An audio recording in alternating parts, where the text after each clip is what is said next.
And bad morning to you. This is episode 52 of Bad Morning News, brought to you by Brave Browser, the ad resistant, tracker resistant browser, and our patrons. Thank you. This is the 2nd of October, 2018, and we have a fairly tech heavy session to provide you today, but I think we'll start off with something a little bit more politically topical at the moment. There seems to be quite a lot in the news lately about Brett Kavanaugh. And I found one article today that I actually agreed with, amazingly enough, from USA Today. And it's one thing that I keep harping on whenever I bring up a particular article over Kavanaugh, which is the idea of due process and the idea of innocent until proven guilty. So, without further ado, Scott Jennings published this on the 1st of October. Brett Kavanaugh deserves the benefit of the doubt. We can't let angry mobs rule America. Brett Kavanaugh's confirmation has brought to the fore some truly dangerous arguments. Democrat Maria Cardona, a friend and frequent TV sparring partner of mine, exclaimed on CNN, "This isn't a moment for due process." She follows the thinking of Benjamin Weitz, editor-in-chief of Lawfare, who wrote, "Even if Kavanaugh truly believes himself innocent, even if he is innocent, the better part of valor is to get out now." I cannot imagine a more dangerous sentiment than this, in which an American citizen is commanded to publicly admit guilt when he is sworn under oath that he is innocent. To cross that Rubicon would put us on a mindlessly anarchical path in which the presumption of innocence is jettisoned to satisfy the political passions of an angry mob. That's not to say that Christine Blasey Ford was not compelling, nor does it diminish the pain of sexual assault survivors. But, for lack of a better term, we must find a way to walk and chew gum at the same time, respecting the victims while holding fast to the concept of law and justice that set America apart from the world. We should not be forced to believe that any two are mutually exclusive. Don't diminish this debate. A confirmation hearing is not a court of law, as Kavanaugh's detractors remind us constantly, but neither is it a job interview. This confirmation is simultaneously an exploration of the character of a human being and the larger issues that define the character of American justice. To call this a job interview in a world where people change jobs as often as they change the oil in their car diminishes the seriousness of the debate. Also, there are calls on the left for Kavanaugh's impeachment, whether he's confirmed or not. Democrats who demand the FBI look further into Kavanaugh were predictably trashing the investigation the day after Republicans gave in.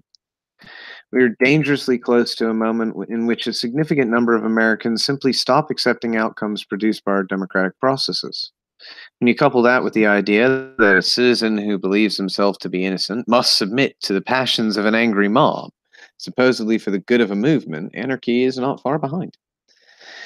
Where is the presumption of innocence? Defending the British soldiers accused of murder at the Boston Massacre, John Adams opened with an impassioned plea for the presumption of innocence. But when innocence itself is brought to the bar and condemned, especially to die, the subject will exclaim, "It is immaterial to me whether I behave well or ill, for virtue itself is no security." And if such a sentiment as this should take place in the mind of the subject, there would be an end to all security whatsoever. Why should anyone follow any laws if there's no guarantee that being innocent is an acceptable defense when you stand accused of breaking them? Kavanaugh, it seems, is to be damned if he did and damned if he did not. Many women, included, are fearful of where this thinking takes us. An old friend texted me, as a mother of a son, that a false accusation that false accusation against an otherwise seemingly good person can ruin his life scares the crap out of me. Well, I wouldn't say that all over Facebook. There has to be some number of women who identify more as mothers in fear for their sons than as feminist women. I feel this way, a lifelong Republican who didn't vote for Trump. I have to think a lot of other people silently feel this way too. She fears a government too weak to protect her son from false or unproven accusations, and a mob that would punish her for speaking this notion freely. Angry mobs cannot rule in America. Voting to confirm Kavanaugh is not an endorsement of sexual assault, as some argue, any more than John Adams was endorsing British oppression in his defense of the Redcoats. It takes courage for victims to come forward. It also takes courage to stand athwart an angry mob, especially when armed with the supported megaphone of our largest news media outlets. There's no virtue in tearing down America's traditions of law and justice for the political aim of preserving Roe v. Wade, which is, if you listen carefully, what this fight is truly about. The mob should try winning an election to achieve its political objectives. Kavanaugh deserves the benefit of the doubt until actual evidence emerges that he's guilty of anything, and he should be confirmed post haste. As I said, that's from Scott Jennings, who is a CNN contributor and partner at Run Switch Publications. So I find it quite impressive, actually, that CNN is advocating for due process, at least in one of its members, and quite shocking, actually, that that's the case. But beside the point, the guy's right. Brett Kavanaugh hasn't been proven guilty. And that's the point. You don't prove your innocence in a court of law. You prove the guilt of the person, and then that guilt makes the person the criminal. And you're supposed to do that via a number of means. And usually physical evidence is involved. Now, with a 35-year-old case, that's going to be hard to provide, especially as there's no specific date. None of the witnesses that were mentioned remember the event. And apparently, quite recently, if I remember reading correctly, 2 people came out saying that they were the ones actually responsible, and it wasn't Brett Kavanaugh and this other gentleman. Please correct me if I'm wrong, Cryptic, on this. No, I haven't heard anything about that. So. Okay, I'll have to look for an article on that because I've been hearing it on various channels like Sargon and Styx, so it's potentially slanted. We'll have to double check that one, but I'm fairly certain I've heard mention on that fact. But yeah, it is basically amounting to trying to dig into somebody's entire life history for all the mistakes they've ever made, with the assumption that they've never changed as well. And I just find that a bit off-putting, to say the least. But as we're discussing government at the moment, why don't you bring up that activist post article on biometrics? That should be an interesting one for everybody to get their teeth into.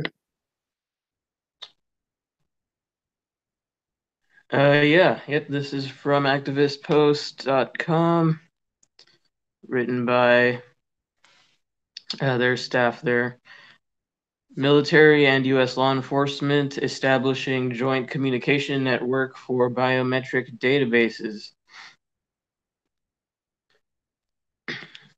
Written by Nicholas West. Does anyone remember that it used to be considered a conspiracy theory to warn people about biometric databases? Well, now that is an accepted reality.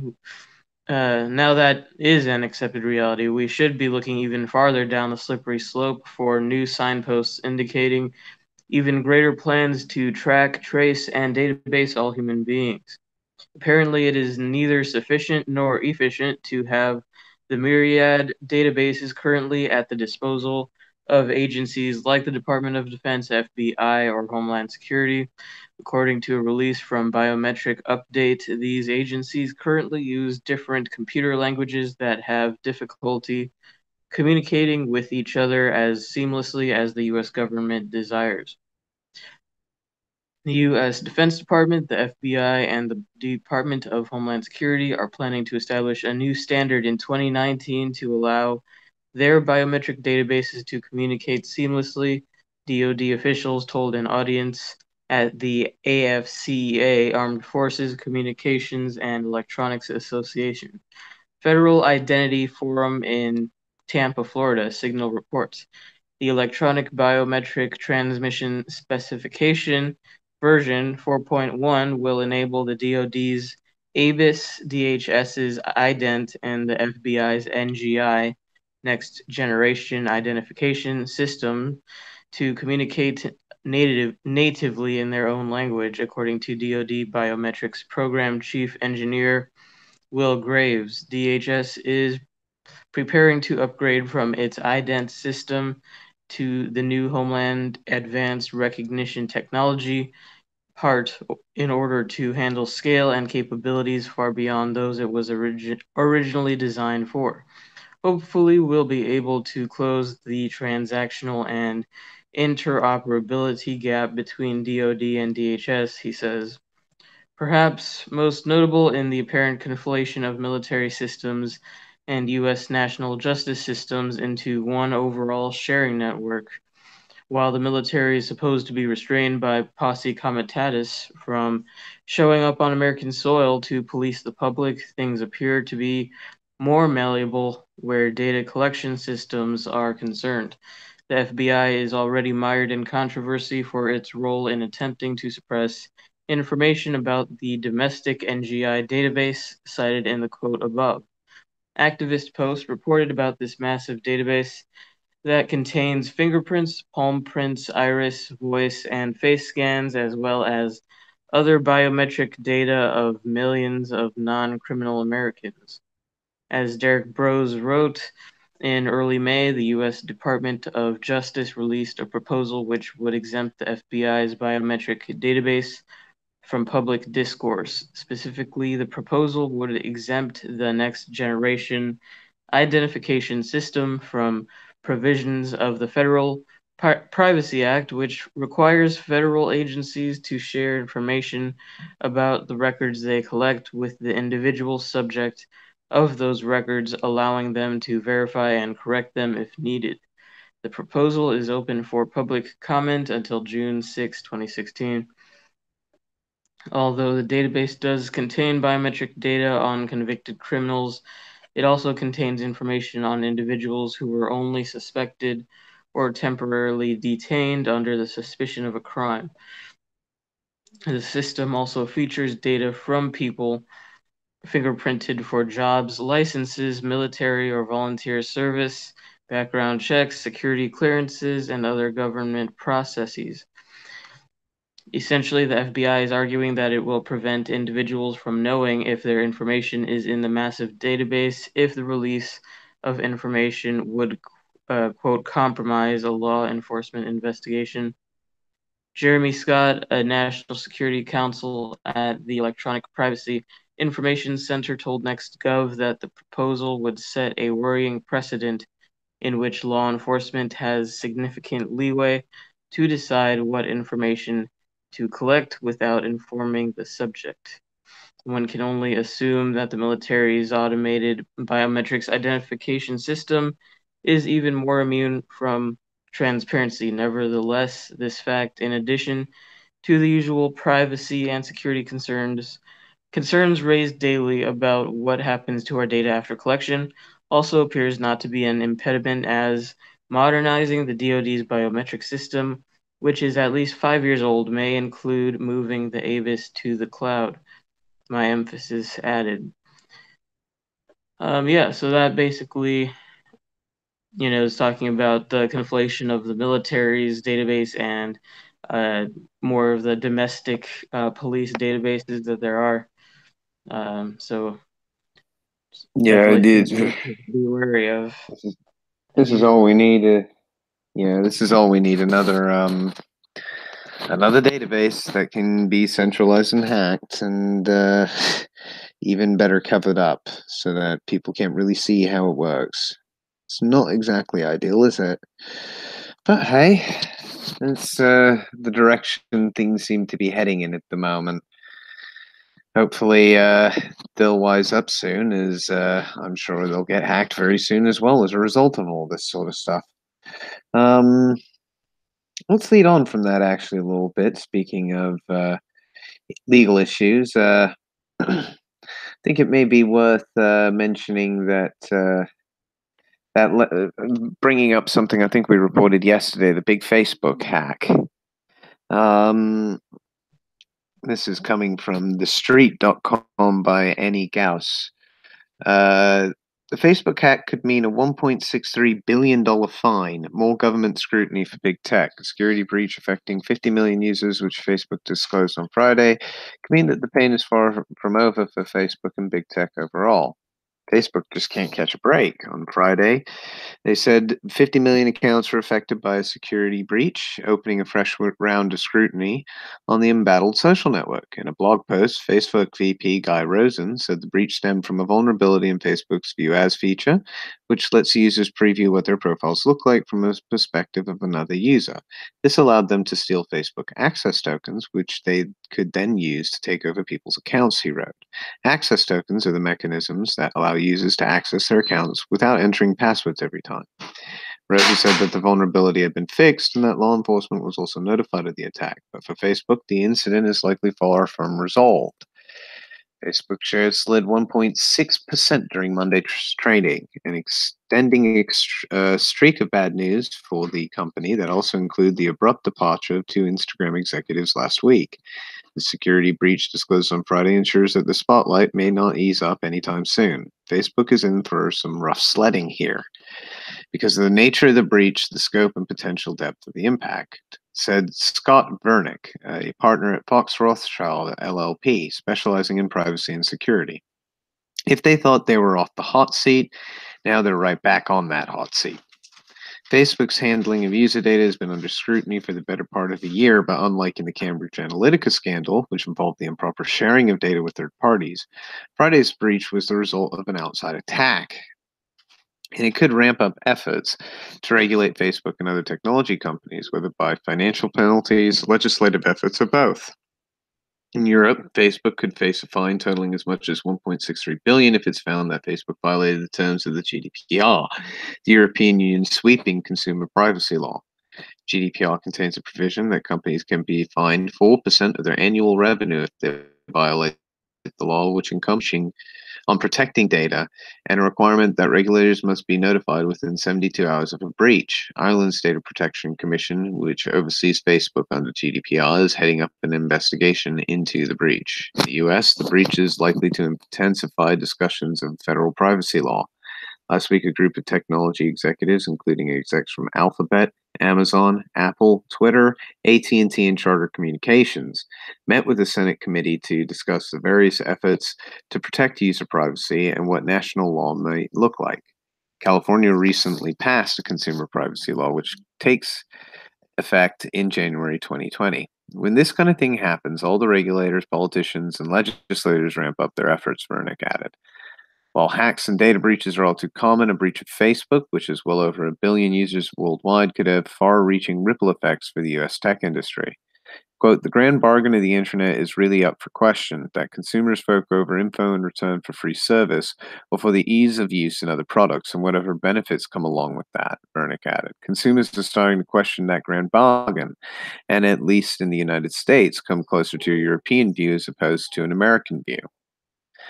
That's the end of that article from the street. But I mean, it does raise real concerns because this is not a insignificant sum of money. Let's be honest. This is something Facebook probably can afford. As I said, it's only 4% of their annual earnings, but it's still 4%.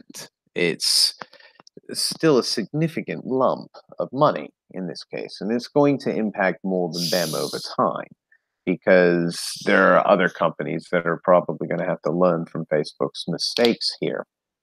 But the lawsuits aren't just going to happen, I think, in Europe and in Britain and places like that who have more stringent protections under the law itself and fines defined. Unfortunately, as far as I'm aware, none of that money actually comes to the victim. It goes to the state because obviously society is more injured than the individuals whose privacy was actually breached. But that's beside the point, apparently. However, I think there's something in the US, isn't there, Cryptic, that's coming up for California? And it's probably going to cause some real problems, if I'm not mistaken.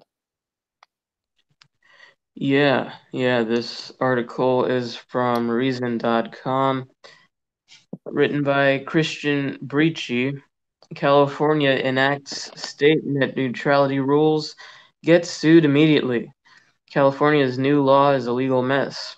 California Governor Jerry Brown signed a sweeping new net neutrality bill into law on Sunday. Within minutes, his state was hit with a Department of Justice lawsuit.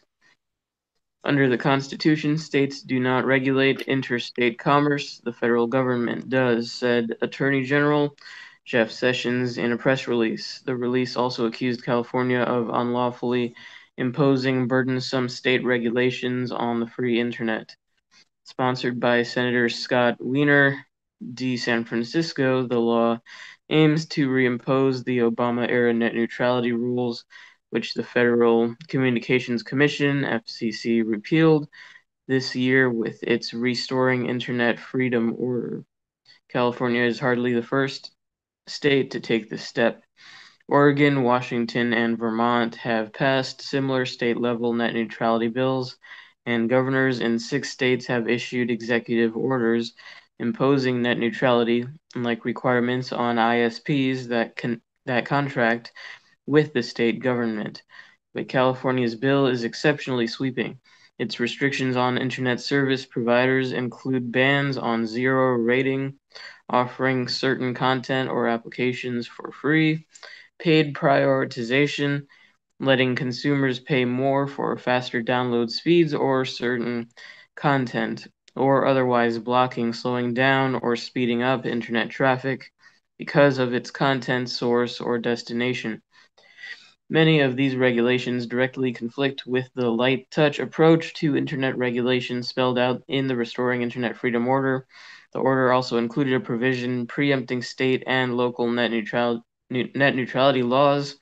The Justice Department's lawsuit argues that SB 822 is therefore invalid under the Supremacy Clause and is preempted by federal law. That should be a pretty straightforward case for the federal government to make, says Tom Struble, an attorney and technology expert with the R Street Institute. He expects the Fed's lawsuit against California to serve as a vehicle for overturning the other state net neutrality laws as well. Because California's net neutrality law went the furthest, I think the Justice Department was waiting for them to pass that one because it makes the easiest case to win, Struble tells Reason. I think they're going to win the case. I think it's pretty clear the law is illegal at least 2 times over, if not 3 or 4. Defenders of state-level net neutrality laws argue that the FCC, by choosing not to impose certain regulations on how ISPs treat the content on their networks, has opened up a space that allows states to act. Washington State Representative Brian Hansen, D. Bainbridge Island, author of Washington's net neutrality law, told Reason last year the FCC is declaring that a certain set of federal statutory provisions do not give it the authority to regulate standards of conduct on the internet. Yet somehow, as if by magic, that same statute gives them the authority to preempt state attempts to regulate standards of conduct on the internet. I'm not sure how that can coexist. Struble rejects this premise, arguing that the FCC did not abdicate its own authority to regulate broadband internet by repealing the Obama-era rules. Rather, he says the FCC was merely switching from a more regulatory approach to a less regulatory one, which does not impact its ability to preempt conflicting state laws. Let's see. By banning things like zero rating, something mobile service providers are already offering in California, SB 822 imposes just such an undue burden on interstate commerce, argues Struble. Even the Electronic Frontier Foundation, which backs net neutrality, has said that state-level net neutrality regulations are vulnerable to challenges on dormant Commerce Clause grounds. The obvious legal problems with California's net neutrality law make it as much a political statement against the Trump administration as it is a seriously regulatory proposal. The law's defenders have certainly been happy to raise the resistance flag in response to the lawsuit. And just has a quote from that California politician saying something about Trump and whatever. So, yeah, basically, it's not surprising. It seems like that's what the Democratic uh, governors and attorneys general have been doing lately, deciding to sue to make a statement about how great they are in challenging Trump's evil policies, as they did with the whole 3D printed gun blueprint thing. No matter how pointless it is to try and sue to stop a file from being shared on the internet, so too is what they're doing now. Oh, great. I mean, and to be fair, the EFF is right. This does fall under a trade issue because the internet is not simply a means of exchanging information on Facebook. It's also a place where you buy and sell products. It's a place where you get services provided to you. It's all sorts of things. So the FCC deciding to change how it regulates doesn't mean that it's given up whatever it was given in that process. And I'm pretty certain they've never actually said they were not going to regulate the internet. They said they were going to change how they were going to do it. So they're being consistent here, at least for once. Um, and they're going to have and the state is actually going to have a very hard time to a greater extent proving that it has the right to regulate the net because that's what it's going to have to do. Either that or it's going to have to create California net, and then you'll have Washington State net and New York State net and all of these distributed miniaturized internets that are insulated from all the other ones in special ways, and it just won't work. That's not how it was originally designed, and try to redesign that original design onto that, it's not going to function properly. Certainly not with what we have now.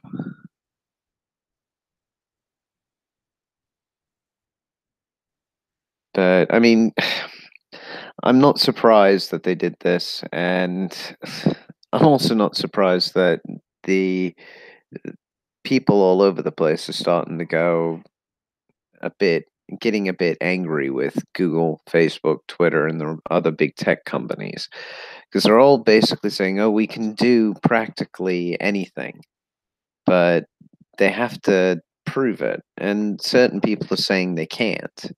I did pick up one article from phys.org, which is a science site, from Kyle Matthews and Nikolai Pogdal from The Conversation on September 17th. So it's a little bit old, but not too bad.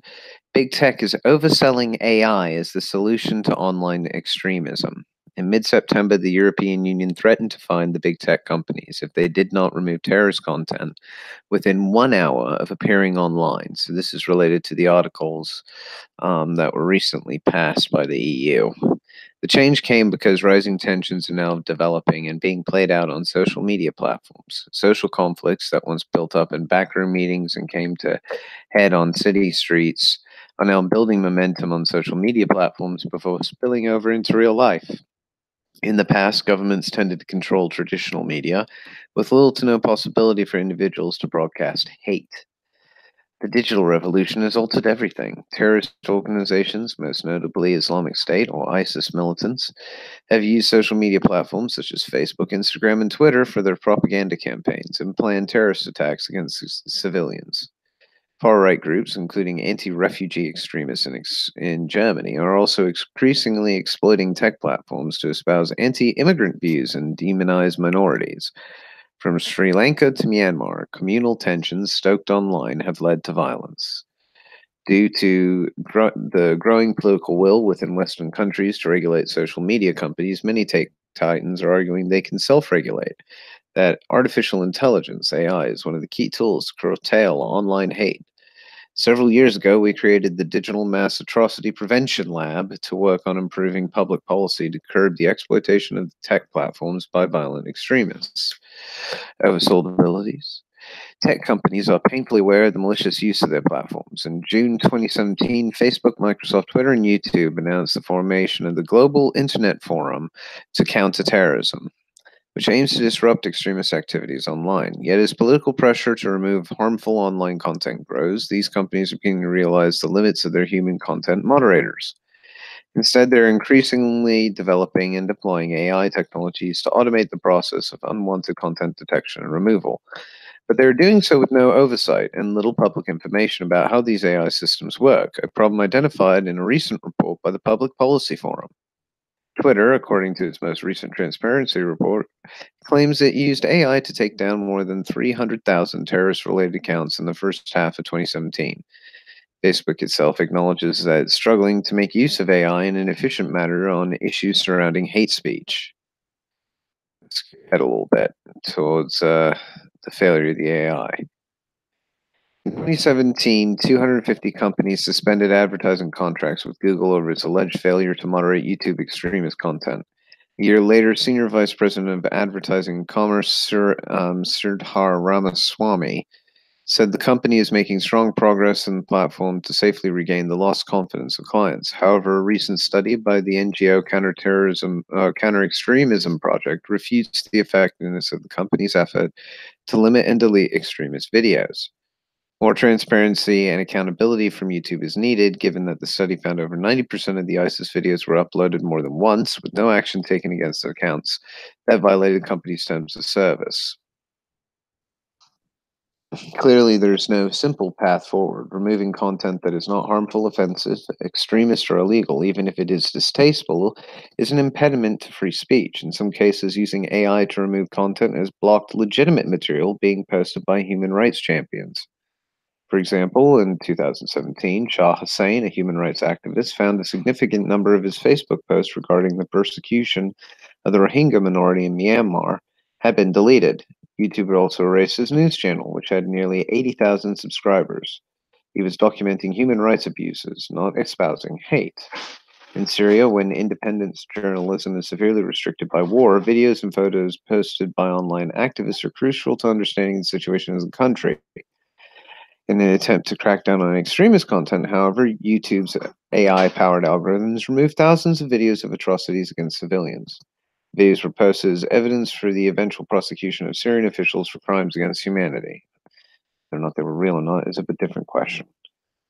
But yeah, this article, I mean, it seems to be very anti-free speech, to be quite frank, but at the same time, it's highlighting the fact that the AI solutions aren't as smart as everybody would like them to believe. They may have a lot of money behind them, but that doesn't mean that they are necessarily correct in their interpretations on what is the best way to deal with extremism, whatever that technically means. And I'm cagey on this simply because I don't have what one will call standard political views. So that could paint me as an extremist in the eyes of many. I don't really have what I personally consider very extreme views. I just think people should be responsible for themselves and should act voluntarily, not be forced to do things. Now, if that's extremism, then okay, but I'm not really saying you need to be violent in any way, shape, or form. In fact, I say the exact opposite is true. And if I find it worrying that people are so quick to go to AI as a solution, because it really isn't. It's only as smart as the group of people that built it, and it's only as valid as the models they're using. And unless they're statistically relevant and have proper meaning and aren't being subjectively interpreted, which they inevitably will be, it's never going to function as people would have hoped. But hey, it seems we're having a few connection issues with some of the people with YouTube today as well, which, again, we're talking big tech issues, so I'm not surprised.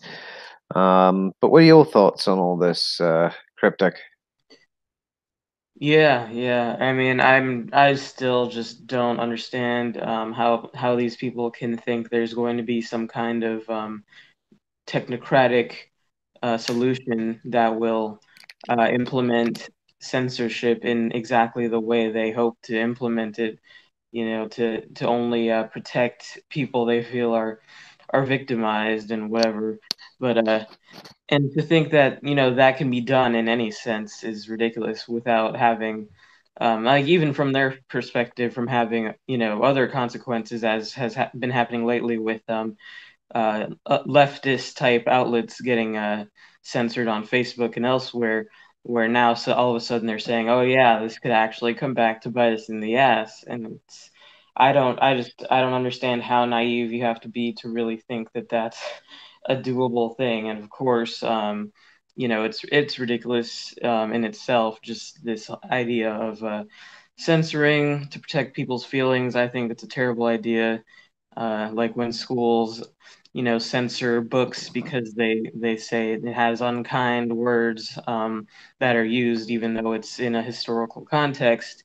What's the effect of arbitrarily censoring things just because they seem upsetting on their face without interpreting context and without it being available for people to go back and read and see the history as it is, as it was, and it's not good. I mean, people need to know it. You won't know it if it's arbitrarily taken out. And yeah, as it's mentioned, like if you wanted to post pictures of like children dead from a drone strike, well, I guess an algorithm might would probably flag that as too upsetting, and decide to censor it, but now no one's knowing the true, the reality of what's happening because the picture is upsetting. And Yeah. yeah, and other things like what I've said about the hate speech laws, is hate speech any type of negative um, commentary or negative expressing a negative opinion about a group of people. Well, I mean, I suppose some people would consider my hatred of the military to be hate speech if I call them people who are signing up to go kill children around the world. I mean, is that hateful? Should I be held accountable if one of them commits suicide, as so many military personnel are doing lately? Is that my fault? I mean, people just have no perspective on this whole thing. No, that's true. I mean, and that's a key point is perspective at the moment is what is sorely lacking for a lot of people. The how can I put this? The main problem as I see it right now is a intense desire to protect people from things that aren't necessarily harmful. And some ideas, some thoughts are, but others aren't. And the harmful ones, the ones that you have to come to a conclusion yourself are harmful. And most people, or rational, will accept that trying to commit acts of violence against other people is harmful to people.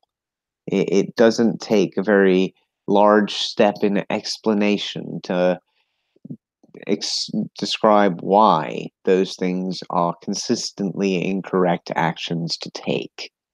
It doesn't take really any effort whatsoever. It's very straightforward explanations. The justifications for those actions require levels of mental acrobatics that sometimes, often defy reason. And as a result of that, they aren't reasonable points of view to take. And it's those methods that we should use to judge a thought or an idea, not somebody else's belief system, somebody else's viewpoints being offended by being challenged. And this is why they have to censor it, because it does challenge their beliefs. And don't forget, this is not this. There's a lot of reason to start thinking of things like deja vu. To me, looks like a bunch of.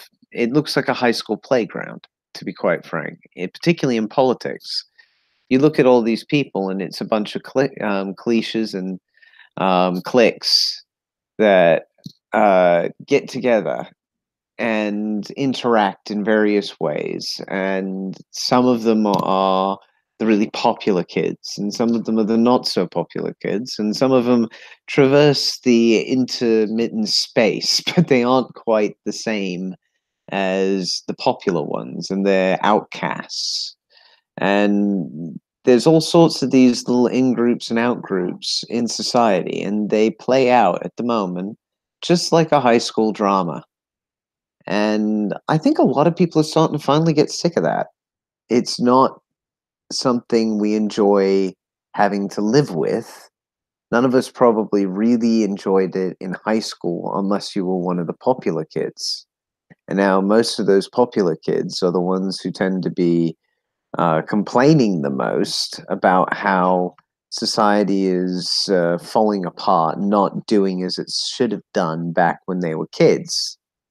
And it seems almost immediately following a certain age group's graduation from high school that they tried to make the world like high school. And that seems to be this is just my view of it. That's what it feels like to me at the moment. Is there's a bunch of kids in their mid-20s, early 30s kind of thing who really, really had a good time in high school and don't want to let it go. And they brought it in through college, and now they're trying to bring it in through the rest of their lives in some other way, shape, or form. And I don't understand it, but that's what it feels like right now to me. Like I've gone back 15 years, but I've still got the memories of what happened 15 years ago. Very odd feeling. Yeah, that's a good point. I think that's a good way of looking at it. Yeah, trying to be like thinking them kind of seeing the world that way and thinking they can just preemptively fix the world by imposing thought codes essentially, Orwellian thought codes whereby, you know, we're all free by all being restricted by what may be considered offensive by anyone, which could be anything. So we're in like a mental panopticon where or not just mental, but in terms of speech where everyone worries all the time whether they're saying the correct thing lest they be accused of being a bigot or a racist or whatever. And I think that's something that the left likes to use to control people. As for where exactly it comes from, yeah, I think it is. I mean, it's certainly mostly begun with like the millennial, uh, age bracket, of which I belong to. But I would say that a lot of it, especially, comes out of those who went to like a lot of these, or practically any college, not just like these small liberal arts colleges, but practically any college in the U.S. now is just has this culture. But and those who don't end up going through that whole college process aren't as swept up into it. Although some still do get into that, I guess, even if they don't go to college. But I feel like that's where it's just really fostered the idea of we have this ideal of the way things should be, and we're right because we're the intelligent people who got this higher education, and we need to tell all the rubes the proper way to think about everything. Yeah, but let's be fair as well. There's there's no reason to presume that those groups of people are entirely beneficial either. Um, I've got an article here from Fortune, uh, published on the 27th of September by Jeff John Roberts. News sites that take on big tech face legal peril.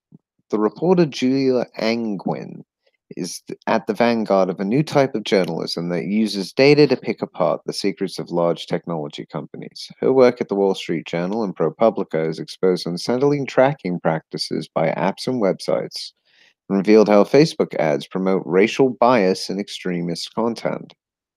Backed by a $20 million grant from the Craig Newark, founder of Craigslist, Angwin is now doubling down on that approach with a new venture called The Markup. The project aims to hire dozens of reporters to extract data from the likes of Facebook, Google, and Amazon in order to explain how their all-powerful algorithms affect our lives.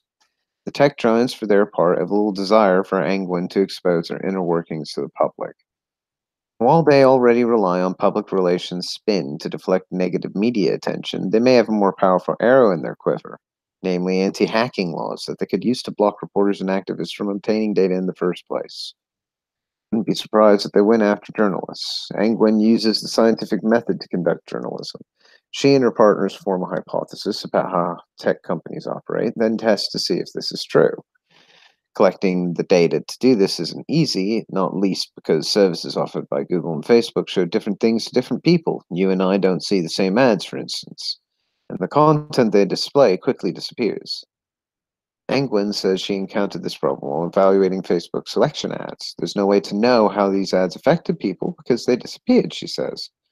It's all ephemeral, which is a problem because if there's anything the public should be able to see and fact-checked, it's political ads. Their solution was to ask volunteers to install a web browser extension that collected information about the Facebook ads they saw, then anonymously submit their findings to ProPublica. In their other investigations of big tech, Angwin and her colleagues have turned to automated tools to collect public data wholesale from company websites. The problem with most of these approaches, however, is the companies may treat them as a form of law breaking. As the New York Times noted in its profile of the markup, some of Miss Angwin and her colleagues' Mr. Lawson's reporting tactics may violate tech platforms' term of service agreements, which bans people from performing automated collection of public information and prohibit them from creating temporary research accounts. The consequence of violating websites' terms of service are rarely severe and can simply result in the site barring the violator from using the site. But in some cases, companies will treat the term violations as a form of hacking and seek damages or call law enforcement, a concern that has crossed Angwin's mind in relation to scraping or automated data collection. Facebook has been very aggressive about scraping on its platforms. I wouldn't be surprised if they went after journalists, she says. Now, only the lawsuits on scraping have arisen when a would-be competitor obtains information from a website without permission. These include cases involving Facebook and LinkedIn, which is owned by Microsoft, sending cease and desist letters to companies that violated their policies against gathering information, even though that information was public or users had agreed to share it. In the case of Facebook, the company said those who disregard such letters are hacking. So I'm going to skip a little bit further ahead. Such fears are why the Knight Institute and several reporters sent a letter in August calling on Facebook to change its terms of service and grant safe harbor to researchers and journalists who focus on its platform. Abdu says there is little to report as yet, but Facebook representatives have far been thoughtful in their discussions. There is still work to be done to figure out how we advance transparency while protecting the information that people choose to share on Facebook, says spokesperson for the company, who added discussions are ongoing. Fortune also sent inquiries to Google and Twitter, two more companies whose powerful algorithms are under scrutiny by journalists, about whether they support safe harbor and for public interest research on their platform. Neither company responded. It is also unclear whether tech giants would actually sue journalists at a time when they are under intense scrutiny from the media, Congress, and the Justice Department. The public relations disasters may, for now at least, deter them from taking such a step. That may be beside the point, however. In addition to the chilling effects described by Williams, it's not only Facebook that could turn terms of service into a censorship weapon. It's hard to predict what legal challenges we'll face, Angwin says. It's usually not the big players who end up suing. It's someone you've never heard of. And that's the end of the article. I did skip a fair section on the safe harbor section, the safe harbor clauses. But this is something that new companies that are trying to actually do some kind of form of due diligence regarding automating AI in terms of censorship and in terms of what content is presented to people. And for them to then face legal issues because the data collection methods, though using publicly available information, are somehow illegal, seems a bit unusual to me. What do you think?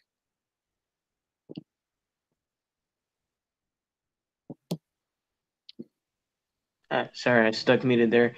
Yeah, Sorry. I mean, yeah, it's a really, slippery slope where if people try to, have some transparency and see, um, see what is, the way these companies are using their ads and your data and all these things, but then they say, oh, well, you can't measure that because you're hacking. It's really convenient for them. Just another reason to try and move to more open platforms and more decentralized platforms, hopefully. Uh, but yeah, I mean, for the tech side of things, again, I don't know how all of that works, but yeah, it's a bummer if people are just trying to, expose things in the public interest, and if these companies decide they have this legal opportunity to shut down that attempt at investigation, it's just a real bummer there. Well, I mean, from my side, it's fruitless to try and do some of these things because, pardon me, when it comes to getting rid of information, for example, that isn't necessarily something so easy to do. Yes, you can. The thing about algorithms is they're not difficult to game. If you set certain data points up in your searches and whatnot, you'll be able to come out with whatever ad you really want to have. And if you want to make Google potentially look bad, and this is something some reporters have done, you just basically search for a few things on Google that may be potentially an issue, and then go on to an extremist website and continuously keep refreshing the page to get new ads on a YouTube channel dedicated to that kind of content. And eventually, some sort of ad will pop up. The only way YouTube can prevent that is to completely censor down certain levels of content. And they wound up doing that in the end. That's what the adpocalypse became. But that's really the only way you can stop it is to completely lock it down. And then it becomes a classification issue because if you don't classify the channel or the site properly in some way, shape, or form, another person can go on to another channel that they deem to be somehow offensive and do the same thing and show that Coca-Cola ads are appearing on the site or so on and so forth and take down Google's big advertisers that way. It's not that unusual to see this, and big advertising companies are starting to understand that by advertising to absolutely everyone, they're going to also advertise to people that aren't very savory. And if you want to target your advertising to a particular market, or it's a far more usable thing to go to specific websites. Whereas if you want to hit everybody with big consumer goods, you've got to go to places like YouTube. And you've got to also accept the fact your content, your advertising may wind up being in part used to on content you may not like. And if you've got a problem with that, don't use YouTube. It's as simple as that. And a lot of companies did just say, we won't use YouTube. And for the censorship side of things as well, or the deletion of data, for example, which was something that was complained about, there is a Wayback Machine. There is archive.is. There are things that can be used to lock down an entire site that are services that are freely available for everybody to use. And they aren't really considered scraping because you're taking basically a full copy of what is being displayed. And then it's just a matter of analytics working out how that works. But I mean, I'm very glad there are reporters out there looking at these algorithms because I could be quite happy to tell them right now they don't work as they're built. They're clever enough to increase performance. That's about it. They're not clever enough to let you know everything you need to about your consumer base. That kind of information requires much deeper surveys, even psychological testing, which you can do, but if you're going to then sell that data on, you're going to have to go through lots of hoops, particularly in Europe, for it, because all of it's protected now.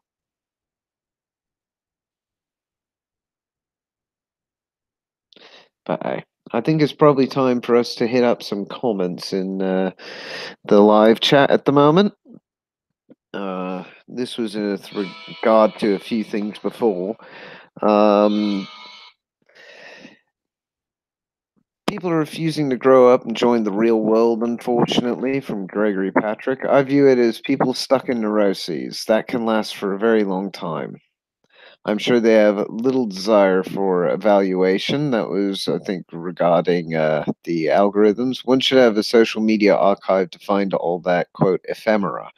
And as I pointed out in chat, the internet does have Wayback Machines specifically for that purpose. You can find a lot of information about websites that people basically have screen grabbed. 4chan is full of very, very powerful artists who enjoy tracking things just randomly. You point them in a direction that they think they could do some good in, and they tend to do a lot of good. Censorship is reaching a new level, and staying ahead is getting tough. Yes, very true, Information War. Doesn't seem like most of the crypto streaming service sites are broken as all hell. Some of them are good. Whether or not all of them are is a different issue. I'm finding when we were broadcasting the D Live, it wasn't retaining things.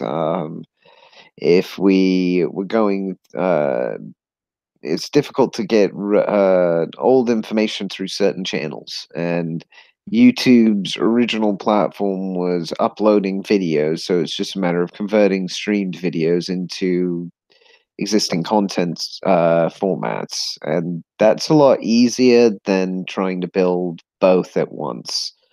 So there's going to need to be a lot of work on that front. I think at the moment, from my perspective, BitChute seems to have the best competing model to YouTube, apart from maybe Dailymotion, but I haven't tried that for any kind of uploading. BitChute looks a lot more straightforward.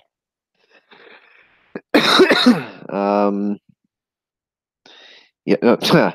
Okay. So they're not working. Yeah. As I said, most of them are buggy. It's going to take time for a proper set of competitors to come up and go, to hell with this. We're going to build our own. But yeah, once we can start using alternative options, we should. And BitChute's, as I said, BitChute's, I think, probably one of the better ones out there for its distributed network in particular. It's basically the video platform we were hoping for. It's just whether or not it remains that way is a different issue. But we'll see. And streaming to it is quite difficult. I don't think they do that as an option. It's just live, pre-recorded videos. So we could do those to there, but nothing else. But I'd need to look into it. Anyway, what are your thoughts, Cryptic, on those issues? Yeah, just that I agree. Partially, a lot of these people are definitely that they are either neurotic and also don't want to grow up. I think that sums it up quite well. And I too would like to see, not being a tech type myself, it's hard for me to, just kind of wait, have to wait around and hope other people more knowledgeable than me can help come up with alternatives because I definitely get on that as soon as they're available and very and viable also. Hmm. Well, everybody, it's that time again. So I think it's time for us to sign off. As our founder would say, smash the state, fuck the system, and have a bad morning, everybody. Yeah, see you tomorrow.